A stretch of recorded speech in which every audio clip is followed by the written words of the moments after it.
always fun, old man, and I ain't got time to shake your hand. Get that style check, put it in pockets till I get back. Going down. What's up everybody, it's Delsoul here, and today's video is going to be an IDK GP. I don't even know what it's going to be talking about. Well, I do know what I'm going to be talking about, but I have no gameplays. So if this is up on a day which is not Saturday the 4th of October, I'm pretty sure it's the 4th of October, which is Saturday. Let me just check. Yes, if it's not Saturday the 4th of October when this video is up, that means that I needed to get a gameplay to fit this commentary. And yeah, so what I wanted to talk about, the main thing I want to talk about is Shadow of Mordor. Right, this game is amazing. I haven't played it yet, but I've seen it, and my friends played it. Other people have played it. It's all over Twitch and on YouTube and stuff, right? And it looks amazing. It looks great. It kind of looks like Assassin's Creed. A lot of people were hating on it about that. But then when you get into it, once you play the game, you're like, whoa, this game is just amazing, right? So I obviously want to get it, but I want to get it for the Xbox One. Obviously, my laptop cannot run it in ultra graphics or anything, so it'll straight up suck. So I decided that I'm just going to wait till I get the Xbox One, and if I don't get the Xbox One soon, I'll just get it for the 360, right? Which is going to be a really shitty version of the game. But once I saw the graphics comparison on PC, Xbox One, and PS4, I realized that the PC is obviously the better looking one, and then PS4 and Xbox One, the differences are really minor. Like, they're like barely noticeable at all. If that, like, you have to actually take like magnifying glasses to your screen and look over every single detail just to find the differences. Like, it's like, obviously people could just like distinguish which one's which and stuff, right?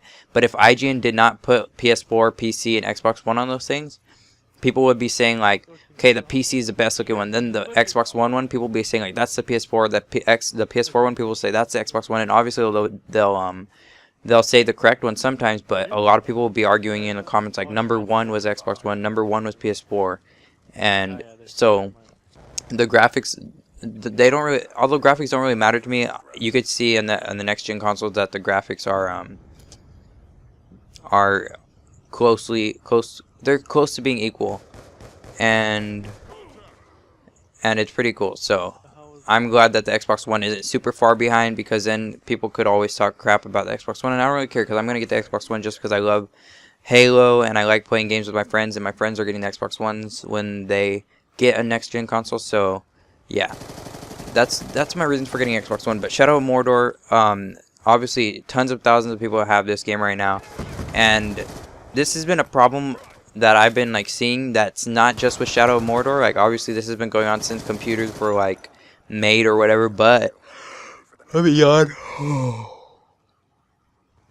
But what I've been seeing on Shadow of Mordor is that people have been pirating this game more than I've ever seen a game pirated. Like, obviously games have been illegally downloaded, and a whole bunch of people would illegally download games, right? So like Skyrim or Call of Duty games, people would download those on the computer for free by like illegally downloading the torrents or whatever, right?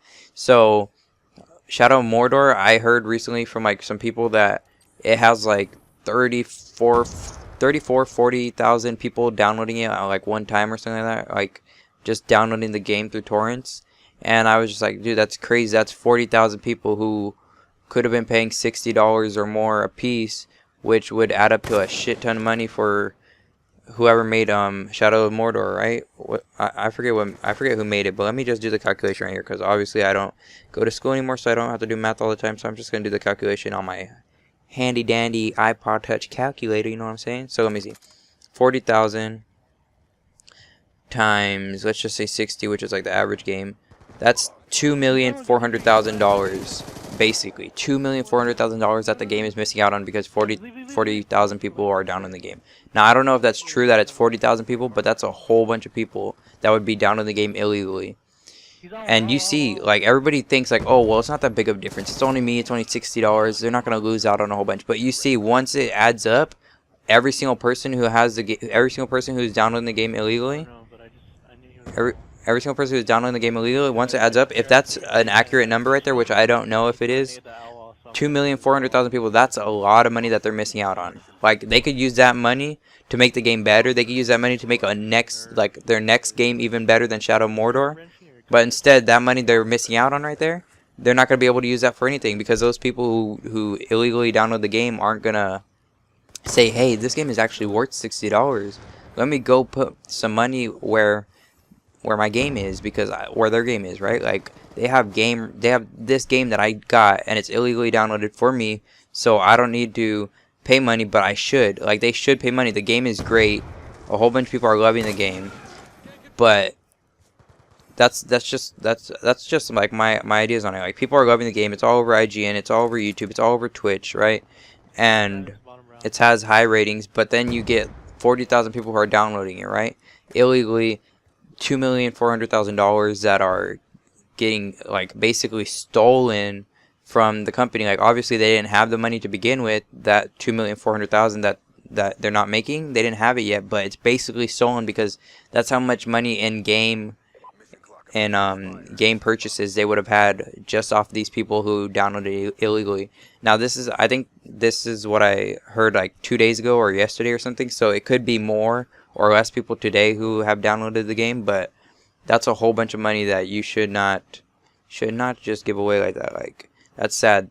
And that's where I don't like the computer side of thing, because you always hear PC master race, consoles suck, but then, like, it's really difficult. Well, I don't know if it's difficult, but I hardly see people illegally downloading games on consoles, right? So I don't know if modded Xboxes could do it, but I know that there was like ways that you could like have your friends get a free copy of the game through your downloads or something like that.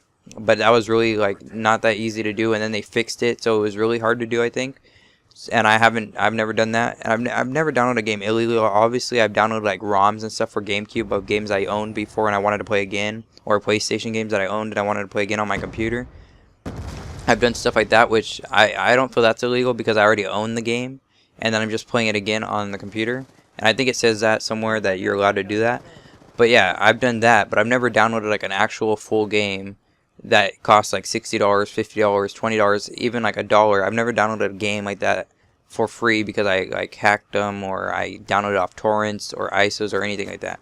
So I just feel like it's wrong, and even, I don't know, I just feel like it's super wrong to do that kind of stuff. So that's pretty much it for the video, guys. Like, 7 minutes, I guess it's pretty long. I kind of dragged it on. I said the same stuff over and over again about how people are kind of selfish, and they feel like, oh, it's just $60, but really when you add it up, it's $2,400,000 between each and every person who's downloading it illegally. And that's just my thoughts on it. Like, it's a really dumb thing to do. Like, that's PC Master Race needs to calm down and realize that they're PC cheap ass race. When they say like, oh dude, I spent like $500,000, I spent like $2,000 or $1,000 on my PC, and then they say, but I can't spend $60 on a great game. Like, really? That's the Master Race? That sounds like some Hitler stuff right there, man. But yeah, that's it. 8 minutes now. Gonna end it right here. Leave a like if you enjoyed, dislike if you didn't. Comment down below, tell me how you felt about this video, or how you feel about people who download stuff illegally at all.